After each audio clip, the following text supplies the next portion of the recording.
இந்த அச்சு வெள்ளத்தை வச்சு புட்டு செய்யலான்னு வாங்கிட்டு வந்தோம். வாங்கிட்டு வந்து 2 வாரம் ஆகுது, ஒன்றும் செஞ்ச பாடில்ல. சரி இன்னைக்கு அதை பண்ணிடலான்னு கடகடன்னு அச்சு வெள்ளத்தையும் உடைச்சி நானும் அடுப்புல வச்சுட்டேன். ரொம்ப நேரம் ஆயும் கொதிச்ச மாதிரி இல்லையேன்னு நானும் சட்டியை தொட்டு பார்க்கேன், தண்ணியை தொட்டு பார்க்கேன், எதுவுமே சூடாகல. என்னடான்னு பார்த்தா கீழே கேஸ் ஆஃப் பண்ணி வச்சிருக்கேன். அப்புறம் எப்படி சூடாகும்? இப்பவே கண்ணை கட்டுது. இந்த சந்தியா பையப்புள்ள வேற அதை பார்த்து சிரிச்சுட்டா. எனக்கு ஒரு அசிங்கமா போச்சு. சரி போனது போட்டுன்னு அன்னைக்கு ஒரு நாள் அரிசியை வறுத்து திரிச்சு வச்சிருந்தோம்.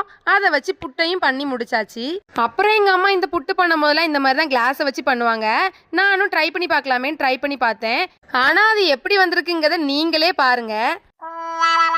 நானும் நல்லா தான் வரும்னு ரொம்ப நம்பிக்கையோட பண்ணேன். ஆனா அது சொதப்பிட்டு, இருந்தாலும் முன் வச்ச காலை பின் வைக்க மாட்டேன்னு சொல்லிட்டு கொஞ்சமா சூடு பண்ணி எடுத்துட்டு வந்து பண்ணி பார்த்தேன். எக்ஸ்பெக்ட் பண்ண அளவுக்கு வரலனாலும் ஓரளவுக்கு நல்லாவே வந்துருந்துச்சு. அப்புறம் யாரெல்லாம் இந்த புட்டு சாப்பிட்டுருக்கீங்கன்னு மறக்காம கமெண்ட்ல சொல்லுங்க. அப்படியே லைக் பண்ணிட்டு நம்ம சேனலையும் சப்ஸ்கிரைப் பண்ணிருங்க. பாய்.